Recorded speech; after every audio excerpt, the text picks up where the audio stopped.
રહ્યા છે ગુજરાતના પ્રદેશ પ્રમુખ ભાજપા પ્રદેશ પ્રમુખનું પદ હાલ હવે ખાલી થશે અને નવા પ્રદેશ પ્રમુખની નિમણૂકને માટેની કવાયત હાથ ધરવામાં આવી છે। ગુજરાતના પ્રદેશ પ્રમુખ સી.આર. પાટીલનો મંત્રીમંડળમાં સમાવેશ થતા ગુજરાત ભાજપ પ્રદેશ પ્રમુખનું પદ હાલ હવે ખાલી થઈ રહ્યું છે અને આ પ્રદેશ પ્રમુખ પદ માટે નવા ચહેરાની શોધખોળ શરૂ કરવામાં આવી છે। ગુજરાત ભાજપ પ્રદેશ પ્રમુખ તરીકે કેટલાક નામ ચર્ચામાં છે જે પાટીલની જગ્યાએ ગુજરાત ભાજપની કમાન સંભાળી શકે છે। મંત્રીમંડળની રચના થતા જ ભાજપા પ્રદેશ અધ્યક્ષ સી.આર. પાટીલે કેબિનેટ મંત્રી તરીકેની જવાબદારી સંભાળી લીધી છે। ત્યારે હવે પ્રદેશ પ્રમુખ પદ ખાલી થતા નવા પ્રદેશ અધ્યક્ષની રેસમાં અનેક નામો ચર્ચાનું કેન્દ્ર બન્યા છે, જેમાં મયંક નાયક, પ્રદીપસિંહ જાડેજા, જગદીશ વિશ્વકર્મા, દેબુસિંહ ચૌહાણ અને ગોરધન ઝડફિયાના નામ હાલ ચર્ચામાં ચાલી રહ્યા છે। અગર વાત કરવામાં આવે મયંક નાયકની તો તેઓ ઉત્તર ગુજરાતથી આવે છે, રાજ્યસભાના સાંસદ છે અને અમિત શાહના વિશ્વાસુ પણ છે। ખાસ કરીને તે ઉત્તર ગુજરાતમાંથી આવે છે અને ઓબીસી ચહેરો છે। સંગઠનમાં તેમની સારી એવી પકડ પણ છે, જેથી કરીને એમનું નામ પણ હાલ અત્યારે ચર્ચાઈ રહ્યું છે। તો અન્ય નામની વાત કરવામાં આવે તો પ્રદીપસિંહ જાડેજાનું નામ પણ ગુજરાત ભાજપા પ્રદેશ અધ્યક્ષ બનવાની રેસમાં છે। પ્રદીપસિંહ જાડેજા સરકાર અને સંગઠન બંનેમાં કામ કરી ચૂક્યા છે। હાલ જો કે તેઓ સાઇડલાઇન છે। જે રીતે ક્ષત્રિયો નારાજ થયા હતા તેમની અસર 2027 પહેલા સ્થાનિક સ્વરાજની ચૂંટણીઓના પર ના પડે માટે પ્રદીપસિંહ જાડેજાને પણ પક્ષ અજમાવી શકે છે। તો બીજી તરફ જગદીશ વિશ્વકર્માનું નામ પણ ચર્ચામાં છે અને તેઓ ઓબીસી ચહેરો છે। તે પહેલા પોતાની અટક પંચાલ લખતા હતા પણ પાછળથી વિશ્વકર્મા લખતા થયા છે। અમિત શાહની નજીક મનાય છે। સરકાર અને સંગઠનમાં કામ કરવાનો એમને પણ બહોળો અનુભવ છે। હાલ રાજ્ય સરકારમાં તેઓ મંત્રી છે। તો બીજી તરફ દેબુસિંહ ચૌહાણને પણ ઓબીસી ચહેરા તરીકે તક મળી શકે છે। ભાજપ હાઈકમાન્ડે દક્ષિણ ગુજરાત, ઉત્તર ગુજરાત, સૌરાષ્ટ્રથી કેન્દ્રમાં મંત્રી બનાવ્યા છે પણ મધ્ય ગુજરાતને સ્થાન મળ્યું નથી। દેબુસિંહ ચૌહાણ પહેલા રાજ્ય કક્ષાના મંત્રી હતા પણ આ વખતે તેમની પણ બાદબાકી કરવામાં આવી છે। દેબુસિંહને વડાપ્રધાન નરેન્દ્ર મોદીના વિશ્વાસુ માનવામાં આવે છે, સાથે જ અમિત શાહના પણ યશમેન તરીકે ગણવામાં આવે છે।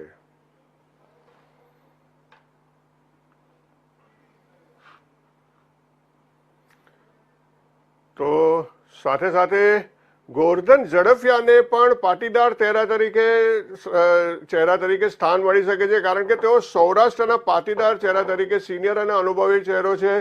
ગોરધન ઝડફિયાને પણ સરકાર અને સંગઠન બંને ચલાવવાનો બહોળો અનુભવ છે। તે સિવાય ચર્ચામાં છે કે પક્ષ કોઈ નવા ચહેરાને પણ સ્થાન આપી શકે છે। આ તમામ બાબતોને લઈને હાલ અત્યારે ગુજરાત ભાજપની અંદર રાજનીતિ ગરમાઈ રહી છે। કોણ બનશે ભાજપ પ્રદેશ અધ્યક્ષ? આ એક સવાલ તમામ લોકોના ધ્યાન પર આવી રહ્યો છે। હાલ અટકળોનું બજાર હાલ અત્યારે ખૂબ જ ગરમ ચાલી રહ્યું છે। ખૂબ જ મોટી જવાબદારી માટે અનેક નામો ચર્ચામાં આવી રહ્યા છે ગુજરાત ભાજપમાંથી। અત્યાર સુધી સી.આર. પાટીલ ગુજરાત પ્રદેશ ભાજપનું સુકાન સંભાળી રહ્યા હતા। તેઓના કાર્યકાળ દરમિયાન ધારાસભાનું જે ઇલેક્શન યોજાયું જેની અંદર 156 સીટ મેળવવામાં ભારતીય જનતા પાર્ટીને સફળતા મળી હતી। સાથે સાથે જ લોકસભાની ચૂંટણીમાં પણ એમના સફળ નેતૃત્વને લઈને હાલ અત્યારે તેઓ પોતે દિલ્હી મંત્રીમંડળની અંદર સામેલ થયા છે અને તેઓને જળશક્તિ મંત્રાલય સોંપવામાં આવ્યું છે, જેમનો કાર્યભાર પણ એમણે સંભાળી લીધો છે। આ જ તમામ મામલે આપણી સાથે ચર્ચા કરવા અત્યારે આપણી સાથે જોડાઈ રહ્યા છે જતીન રાવલ અમદાવાદથી અને સચિન કુલકર્ણી વલસાડથી। આપણે એમની સાથે ચર્ચા કરીશું અને જાણવાનો પ્રયત્ન કરીશું કે અત્યારે જે ચાલી રહેલી ભાજપની અંતરણ બેઠકો અને જે પ્રકારની અટકળો ચાલી રહી છે એમાં કઈ રીતનું કોનું નામ વધુ ચર્ચામાં છે અને કોણ બની શકે છે ગુજરાત ભાજપના અધ્યક્ષ? સૌથી પહેલા જતીન, હું તમારી પાસે જાણવા માંગીશ કે જે રીતે હાલ અત્યારે તમામ નામો ચર્ચામાં છે અને જે રીતનું આ એક સૌથી મોટી જવાબદારી છે ગુજરાતના સંગઠનને સંભાળવું અને આવનારી જે સ્થાનિક સંસ્થાઓની ચૂંટણીઓ છે એની અંદર સફળતાપૂર્વક પાસ થવું, શું લાગે છે કોણ છે સક્ષમ ઉમેદવાર? જો ચોક્કસથી જયેશભાઈ આપને જણાવી દો કે જ્યારે હવે જે ગુજરાતના ભારતીય જનતા પાર્ટીના જે અત્યારના હાલ જે પ્રદેશ પ્રમુખ છે સી આર પાટીલ, તે હવે તેમને દિલ્હીમાં કેન્દ્રની અંદર જે છે તે તેમને હવે સ્થાન મળી ચૂક્યું છે. જે રીતે આપણે જણાવ્યું, જળ શક્તિ જે મંત્રાલય જે છે તેમને આપી દેવામાં આવેલું છે. જોકે પહેલાથી જ લગભગ મંત્રાલય નક્કી નહોતું, પરંતુ પહેલાથી જ એ તો નક્કી હતું કે જો આ વખતે પણ જો તો લોકસભાની ચૂંટણીમાં જો જંગી બહુમતથી વિજેતા થાય છે તો ચોક્કસથી તેમને કેન્દ્રમાં લઈ જવામાં આવશે. અને આમ પણ આપને પણ ખબર છે કે એમની ટર્મ લગભગ પૂરી થઈ ગઈ હતી. એટલે કે હવે ભારતીય જનતા પાર્ટીના જે ગુજરાત છે, ગુજરાતને પ્રદેશ પ્રમુખ નવા નિમણૂક કરવાનો સમય જે છે તે હવે આવી ચૂક્યો છે. અને હવે નવા પ્રદેશ પ્રમુખની નિમણૂકની તૈયારીઓ જે છે તે અત્યારે જોરશોરથી છે જે ચાલી રહ્યું છે. આમાં કેટલાય નામો જે છે, જે રીતે આપણે જણાવ્યું તેમ કે રજની પટેલ છે, જગદીશ પંચાલ છે, દેવસિંહ ચૌહાણનું નામ અત્યારે મોખરે ચાલી રહ્યું છે, ક્યાંક રૂપાલાનું નામ પણ આની અંદર ક્યાંક ને ક્યાંક સંભળાય છે. પરંતુ હવે આ બધાની વચ્ચે કદાચ એવું પણ બની શકે છે કે જે રીતે જ્યારે વિજયભાઈ રૂપાણીએ જ્યારે રાજીનામું આપ્યું હતું અને જે રીતે નામો જે રીતે ચર્ચામાં ચાલી રહ્યા હતા તેનાથી તદ્દન વિપરીત, જે રીતે ભારતીય જનતા પાર્ટી પ્રેરિત કરતી હોય છે દર વખતે કંઈક ને કંઈક નવું કરવા માટે જાણીતી છે, તે રીતે સરપ્રાઈઝ આપ્યું હતું અને ભૂપેન્દ્રભાઈ પટેલનું નામ ઘોષિત કર્યું હતું. ત્યારે અહીંયા પ્રદેશ પ્રમુખની અંદર પણ બની શકે છે કે કદાચ ભારતીય જનતા પાર્ટી કોઈક સરપ્રાઈઝ પણ અહીંયા જે છે તે આપી શકે છે. કેમ કે આમ તો અત્યારે હાલ જે રીતે નામો જે ચાલી રહ્યા છે, પરંતુ એવું પણ બની શકે છે કે કોઈ એવું જ નામ બહાર આવી જાય કે જે નામ કોઈ લિસ્ટમાં ના હોય, કોઈ જગ્યાએ ચર્ચામાં ના હોય. આપને ખબર છે કે જયારે વિજયભાઈએ રાજીનામું આપ્યું ત્યારે ભૂપેન્દ્રભાઈ પટેલનું ક્યાંય નામ જ નહોતું, કોઈ જગ્યાએ તેમના નામનો ઉલ્લેખ થયો પણ નહોતો, પરંતુ તે છતાંય ભૂપેન્દ્રભાઈ પટેલને મુખ્યમંત્રી બનાવવામાં આવ્યા.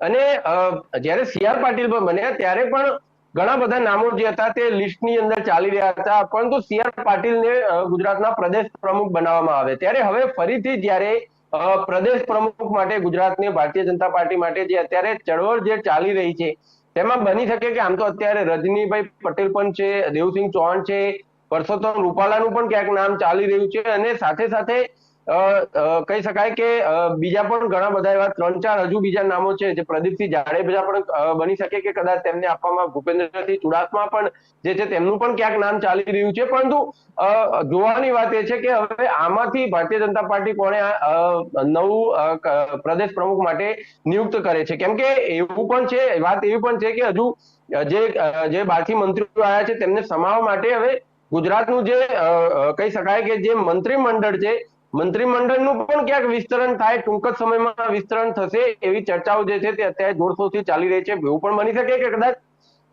મંત્રીમંડળમાં દેવુસિંહને કે અથવા તો રૂપાલાને ક્યાંક સ્થાન આપવામાં આવે. પરંતુ હવે પહેલા પ્રદેશ પ્રમુખની નિમણૂક થઈ જાય ત્યારબાદ ખબર પડી શકે કે મંત્રીમંડળમાં કેવા ફેરફાર જે છે તે આવી શકે છે. જી જયેશભાઈ.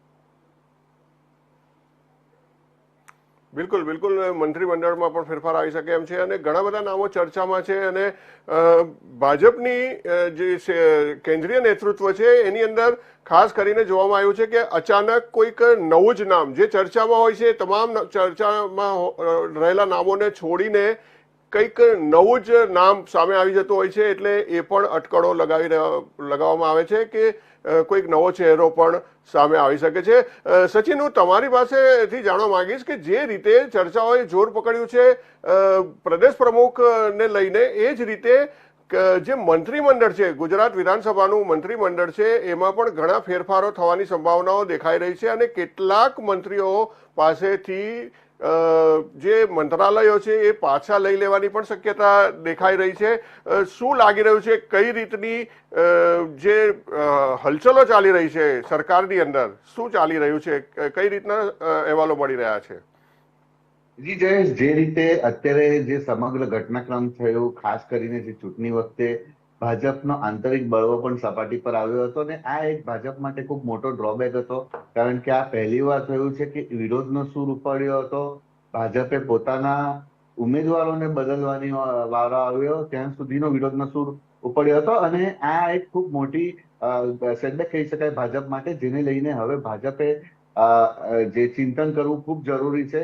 એને લઈને એવી વાતો પણ ચાલી રહી છે કે ક્યાંક ને ક્યાંક પૂરું મંત્રીમંડળ છે એ બદલાઈ શકે છે. ખાસ કરીને જે દક્ષિણ ગુજરાતનું અત્યારે મંત્રીમંડળોમાં વેટેજ છે મંત્રીઓમાં, એ કદાચ ફેરફાર થઈ શકે છે. એ કશે બીજા સેન્ટર ઉપર શિફ્ટ થઈ શકે છે. કારણ કે અત્યાર સુધી સૌરાષ્ટ્ર એ એપી સેન્ટર રહેતું હતું, જે રાજકારણનું, ગુજરાતના રાજકારણનું, પણ અત્યારે દક્ષિણ ગુજરાતને વધારે જોર આપવામાં આવે છે. અત્યારની જે સ્થિતિ છે, ઇવન તમે જો જે અત્યારના ઇલેક્શનના રિઝલ્ટ આવ્યા એમાં હેટ્રિક નહીં કરી શક્યું ભાજપ. તદુપરાંત જે લીડ છે મતોની એ પણ ઘટી છે. વલસાડની લીડ વાત કરો કે તમે બીજા કોઈ પણ જિલ્લાની વાત કરો કે જે બી લોકસભાની બેઠક છે ત્યાં લીડો ઘટવાનો સિલસિલો યથાવત રહ્યો છે. એટલે એ ખૂબ મોટું પેલું પ્રોબ્લેમ કહી શકાય. કારણ કે એ ક્યાંક ને ક્યાંક રિવર્સ જતું હોય એવું ભાજપ માની રહ્યું છે. અને એના કારણે હવે માત્ર મંત્રીમંડળ નહીં પરંતુ બોડી પણ જે બનાવશે ભાજપ, એ ખૂબ વિચારીને બનાવશે. કોને કમાન સોંપવામાં આવશે પ્રદેશ પ્રમુખની, અથવા તો કોને મંત્રીમંડળમાં મોટા અને મુખ્ય હોદ્દા આપવામાં આવશે, એ ખૂબ વિચારીને બનાવશે એવું માનવામાં આવી રહ્યું છે. મોટે ભાગના મંત્રીઓ બદલાઈ શકે છે એવા પૂરેપૂરા સંકેતો અત્યારની પરિસ્થિતિમાં વર્તાઈ રહ્યા છે. અને જો કદાચ મંત્રીમંડળ બદલાય તો ઓગસ્ટ પહેલા એનો નિર્ણય આવી શકે એવું છે. બીજી વાત, જયારે પ્રદેશ પ્રમુખની વાત કરીએ તો પ્રદેશ પ્રમુખ માટે પણ એક વ્યવસ્થિત જે નેતા છે તેને પસંદ કરવો પડશે. કારણ કે અત્યાર સુધી જો આપણે વાત કરીએ તો CR પાટીલના કાર્યકાળ દરમિયાન બીજેપી ને ગેઇન થયું છે એ વાત માનવી પડે. કારણ કે વિધાનસભામાં 156 સીટો, તમે સ્થાનિક સ્વરાજમાં જો, જિલ્લા પંચાયત, તાલુકા પંચાયત, નગરપાલિકાઓમાં જબરદસ્ત પ્રદર્શન, સહકારી ક્ષેત્રે પ્રદર્શન જબરદસ્ત. એટલે એ કક્ષાનો સમકક્ષ પ્રમુખ શોધવો પડશે. અત્યારે જો પ્રમુખની વાત કરીએ તો પ્રદીપસિંહ જાડેજાનું નામ પણ ચાલી રહ્યું છે, ગોરધન ઝડફિયાનું પણ નામ ચાલી રહ્યું છે, વિશ્વકર્માનું પણ નામ ચાલી રહ્યું છે. પણ આ બધા નામો વચ્ચે જો સૌથી એક વધુ અને વિચારવા જેવું નામ છે તો દેવુસિંહ ચૌહાણ છે. કારણ કે દેવુસિંહ ચૌહાણ ક્ષત્રિય પણ છે અને ઓબીસી પણ છે. એટલે બંને જગા પર સંતુલન રાખવા માટે દેવુસિંહ ચૌહાણનું નામ આગળ ચાલી રહ્યું છે. ખાસ કરીને તેમને આ વખતે મંત્રીમંડળમાં સ્થાન નથી મળ્યું. એ પણ એક ક્યાંક ને ક્યાંક સંદેશો છે કે તેમને મંત્રીમંડળમાંથી ડ્રોપ કરીને પ્રદેશની જવાબદારી આપવામાં આવે. કારણ કે મંત્રીમંડળ ની જગ્યાએ સાથે સાથે પ્રદેશની જવાબદારી પણ ખૂબ જ મહત્વની છે. એક આખી ચૂંટણી અને આખી જીત તરફ લાવવા માટે પ્રદેશનું સંગઠન એ ખૂબ જવાબદારીપૂર્વક કામ કરતું હોવું જરૂરી છે. અને દેવુસિંહ ચૌહાણ છે અત્યાર સુધીના આપણે માનીએ તો PM મોદી કે અમિત શાહના નજીકના અને વિશ્વાસુ માનવામાં આવે છે. એટલે એ બની શકે કે દેવુસિંહ ચૌહાણ હવે નવા પ્રદેશ પ્રમુખ તરીકે ગુજરાતનો કાર્યભાર સંભાળી શકે છે. આમ તો જે CR પાટીલ પ્રદેશ પ્રમુખ છે તેમની ટર્મ પૂરી થઈને પણ ઉપર 1.5 વર્ષ થઈ ગયું છે. ઇલેક્શન પૂરતું એ રાખવામાં આવ્યું હતું કે ઇલેક્શન પછી તેમને બદલવામાં આવશે. સ્વાભાવિક છે, તેમને કેબિનેટમાં સ્થાન મળ્યું એટલે હવે ટૂંક સમયમાં ગુજરાત પ્રદેશમાં પણ આખી જે બોડી છે એની રચનાનો કાર્યક્રમ બીજેપી દ્વારા ચાલુ કરવામાં આવશે. જયેશ. બિલકુલ 100% ખૂબ જ અગત્યનું પદ છે. કારણ કે ગુજરાત એ બીજેપીનો ગઢ માનવામાં આવે છે અને એ ગઢ ક્યાંય કોઈ જગ્યાએ ક્ષતિ ન પહોંચે એ રીતે, અને જે કંઈ પણ પાછલા ઇલેક્શન દરમિયાન જે કંઈ ડેમેજ થયું છે એને પણ કંટ્રોલ કરવું ખૂબ અગત્યનું છે. કે જે આવનારા તમામ સ્થાનિક સ્વરાજની ચૂંટણીથી લઈને 2027ની વિધાનસભા ચૂંટણી સુધીમાં બધું ડેમેજ કંટ્રોલ કરવા માટેની જવાબદારી જે ખરી એ આવનારા પ્રદેશ અધ્યક્ષના માથે રહેશે. અને એ જવાબદારી સફળતાપૂર્વક નિભાવી શકે એવા પ્રદેશ અધ્યક્ષની શોધ હાલ અત્યારે ચાલી રહી છે. જનીન, તમારી પાસે પણ ફરી પાછા આવું છું કે જે રીતે ભૂપેન્દ્ર પટેલના નેતૃત્વમાં અને સી આર પાટીલના નેતૃત્વમાં જે રીતે સમગ્ર લોકસભા ઇલેક્શનની કામગીરી રહી છે અને જે કંઈ પણ વિવાદો સામે આવ્યા છે અને જે પ્રકારની આખો ઘટનાક્રમ રહ્યો છે, એક સીટ ગુમાવી પડી છે ગુજરાતમાંથી લોકસભાની, આ તમામ બાબતોને લઈને બીજી કઈ પ્રકારની અટકળો ચાલી રહી છે, કઈ રીતના ફેરફારો તમને હાલ અત્યારે જણાઈ રહ્યા છે કે જે આવનારા દિવસોમાં કરવામાં આવશે ભારતીય જનતા પાર્ટીમાં અને સરકારમાં? જો ચોક્કસથી જયેશભાઈ આપને જણાવી દઉં કે ચોક્કસથી છેલ્લી વિધાનસભા લોકસભાની જો 2 ટર્મ જોઈએ તો બે ટર્મથી 26 સીટો જે છે તે ભારતીય જનતા પાર્ટીને ફાળે જતી હતી, પરંતુ આ વખતે એક સીટ જે છે તે ભારતીય જનતા પાર્ટીએ ગુમાવવાનો વારો આવે છે. પરંતુ આપને પણ ખબર છે કે લગભગ 2 થી 3 જેટલી સીટો જે છે તે વિવાદાસ્પદ ચાલી રહી હતી અને જે સીટો કપાય તે રીતે લોકોને જે તે લાગી રહ્યું હતું. પરંતુ ચોક્કસથી ફક્ત એક જ સીટ ભારતીય જનતા પાર્ટી તરફથી ઓછી થઈ છે. ભારતીય જનતા પાર્ટીએ મહેનત ખૂબ કરી હતી, પરંતુ જે આંતરિક વિખવાદ જે ભારતીય જનતા પાર્ટીનો હતો તે જ ક્યાંક ને ક્યાંક ભારતીય જનતા પાર્ટીને જે છે તે નડી ગયો છે અને ભારતીય જનતા પાર્ટી એક સીટ ગુમાવવાનો વારો પણ જે છે તે આવ્યો છે. હવે આપને પણ ખબર છે કે વિધાનસભાની ચૂંટણીમાં 156 જેટલી સીટો ભારતીય જનતા પાર્ટીને ફાળે ગઈ હતી અને હમણાં આજે ફરીથી 5 જેટલા જે લોકસભાની સાથે જે પેટા ચૂંટણી હતી 5 જગ્યાની, ત્યાં 5 જે ધારાસભ્યો છે તેમની આજે શપથવિધિ પણ જે છે તે કરવામાં આવી છે. હવે ભારતીય જનતા પાર્ટીનું સંખ્યાબળ જે છે તે વિધાનસભામાં 161 થઈ ગયું છે. ત્યારે એમાંથી લગભગ એક અર્જુન મોઢવાડિયા અને સીજે ચાવડા આ બેને પણ ક્યાંક ને ક્યાંક બની શકે કે જે મંત્રીમંડળ નું જે વિસ્તરણ થવાનું છે કે જે બદલાવ આવવાનો છે એની અંદર આ બંનેને જે છે તે ક્યાંક ને ક્યાંક સ્થાન આપવામાં આવે તેવી પૂરેપૂરી શક્યતા જે છે તે અત્યારે લાગી રહી છે. વાતો ચાલી રહી છે કે અર્જુન મોઢવાડિયા અને કહી શકાય કે અમને બંનેને જે છે સીજે ચાવડાને બંનેને રાજ્ય કક્ષાના અથવા તો બેમાંથી એકને રાજ્ય કક્ષા અને એકને કેબિનેટ કક્ષાના મંત્રી જે છે તે બનાવવામાં આવી શકે છે. ત્યારે હવે જે પરસોત્તમ રૂપાલા હોય અથવા તો દેવુસિંહ ચૌહાણ હોય તે લોકો જયારે પાછા આવી રહ્યા છે ત્યારે તેમને કયા ખાતા આપવામાં આવી શકે છે?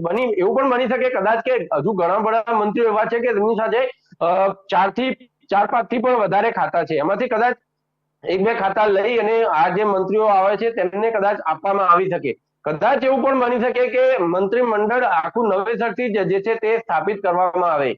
પરંતુ હવે આખું મંત્રીમંડળ સ્થાપના કરવાની અત્યારે વાત જે છે તે ખૂબ કહી શકાય કે કદાચ ખોટી પણ સાબિત થઈ શકે, પરંતુ મંત્રીમંડળનું વિસ્તરણ થવું એ ખૂબ જ કહી શકાય કે સટીક છે, કેમ કે મંત્રીમંડળનું વિસ્તરણ થવાનું જ છે. કેમ કે અર્જુનભાઈ મોઢવાડિયા આવે છે, સીજે ચાવડા આવ્યા છે, દેવસિંહ ચૌહાણ આવી રહ્યા છે, પરસોત્તમ રૂપાલા જે છે તેમને સ્થાન નથી મળ્યું કેન્દ્રમાં, ત્યારે તેમને હવે રાજ્યમાં ક્યાંક ને ક્યાંક સ્થાન આપવા માટે પ્રયત્નો જે છે તે ભારતીય જનતા પાર્ટી તરફથી કરવામાં આવશે એવી અત્યારે ચૌતરફ જે વિચારણાઓ જે છે તે મનોમંથન ચાલી રહ્યા છે.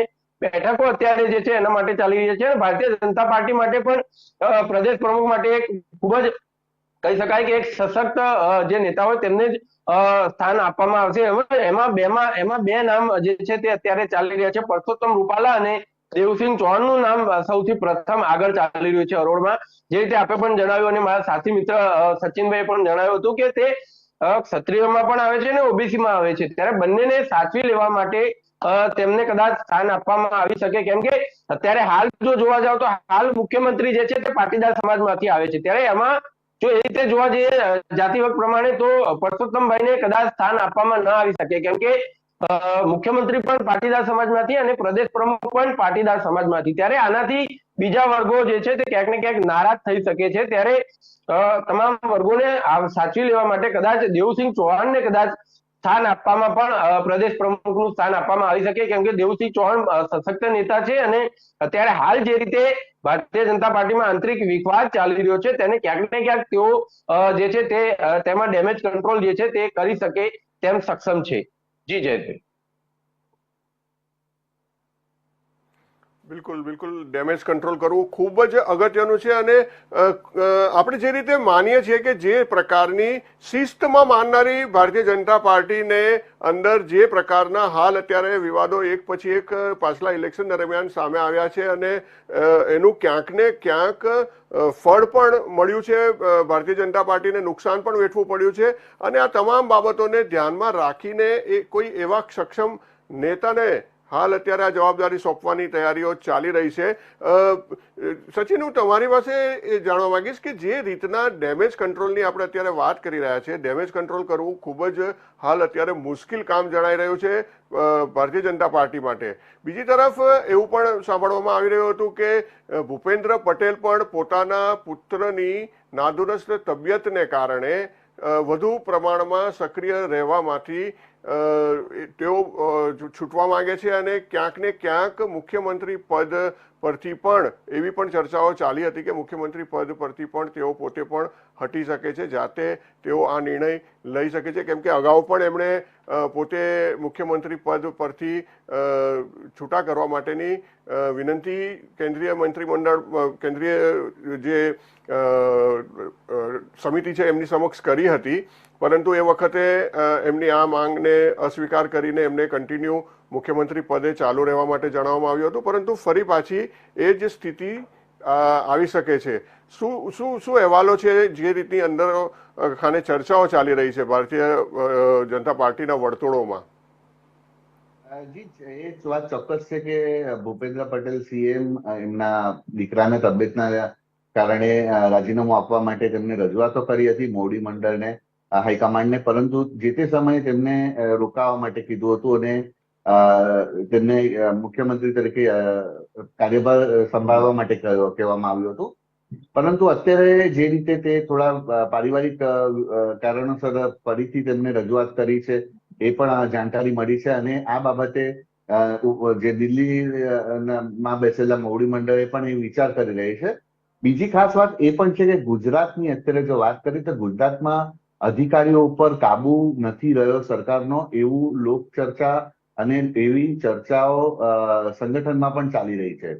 એટલે ક્યાંક ને ક્યાંક એવા પણ પ્રયત્નો ચાલી રહ્યા છે કે એવા કોઈ મુખ્યમંત્રીને, જો ભૂપેન્દ્રભાઈ પટેલને બદલવામાં આવે તો એવા કોઈ મુખ્યમંત્રીને બેસાડવામાં આવે કે જેમને સારો અનુભવ હોય, અધિકારીઓ ઉપર પકડ રાખી શકે અને જે લોકોના કામ છે એ લોકોના કામ આસાનીથી તેઓ કરાવી શકે એવા પ્રકારના કોઈ મુખ્યમંત્રીને બેસાડી શકે એવી પણ પૂરેપૂરી સંભાવના છે. અત્યારની જો સિનરીઓ આપણે ગુજરાતમાં જોઈએ તો મોટા ભાગના તમે કામો લઈને કોઈ પણ ખાતામાં જાઓ તો તમારા સરળ કામો હોય તો તેનામાં પણ તમારે વ્યવહારો કર્યા વગર કામો થતા નથી. દેશી ભાષામાં કહીએ તો કટકી આપ્યા વગર કામો થતા નથી. આ ખૂબ મોટી બદી ગુજરાતમાં ઘૂસી ગઈ છે અને રેવન્યુ ડિપાર્ટમેન્ટ હોય કે એડમિનિસ્ટ્રેશન વિભાગ હોય ત્યાં તમે કોઈ પણ તમારું સામાન્ય કામ પણ કરવા જાઓ તો તેમાં તમારા પાસેથી આશા રાખવામાં આવે છે. અને આ કારણ છે કે જેથી લોકો ઘણા ત્રાહિમામ પોકારી ઉઠ્યા છે. જો ગુજરાતમાં બી લીડ ઓછી થવાનું કારણ માત્ર આંતરિક વિવાદ નથી, આવા પણ ઘણા બધા કારણો છે કે જ્યારે આપણે તો ફિલ્ડમાં જે તે સમયે લોકોના રિવ્યુ જાણવા માટે ગયા હતા તો ત્યાં લોકોમાં ક્યાંક ને ક્યાંક છૂપો રોષ આ બાબતોને લઈને પણ હતો. એટલે હવે ભાજપ એવી પણ શોધમાં છે કે એવો એક મુખ્યમંત્રી એવા ચહેરાને બેસાડીએ કે જે અધિકારીઓ પર કંટ્રોલ કરી શકે અને તેનું માને લોકો, તેને લઈને લોકો મંત્રીમંડળને લઈને ચાલી શકે એવા મુખ્યમંત્રીની ભાજપ કદાચ એપોઇન્ટ કરે તો એવા કોઈ મુખ્યમંત્રીને એપોઇન્ટ કરે એવી પૂરેપૂરી શક્યતા છે.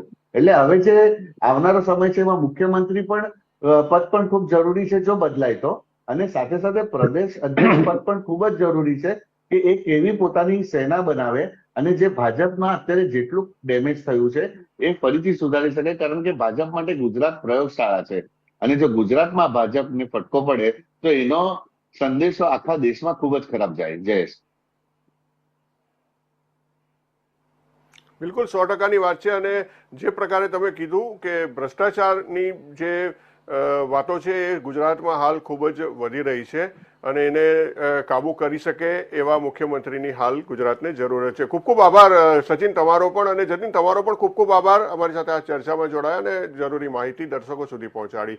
તો આપણે જે રીતે જોઈ રહ્યા હતા કે પ્રદેશ પ્રમુખની તલાશ છે, સાથે સાથે રાજ્ય સરકારમાં પણ ઘણા ઉલટફેર આવી શકે છે, મુખ્યમંત્રી સહિત મંત્રીમંડળ પણ બદલાઈ શકે છે અને આવનારા સમયમાં ગુજરાતની રાજનીતિમાં ફરી પાછો ગરમાટો આવી શકે છે.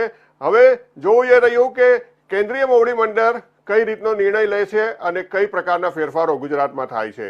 તો આજના કાર્યક્રમમાં બસ આટલું જ. મને રજા આપશો, ફરીથી નવા વિષય સાથે મળીશું.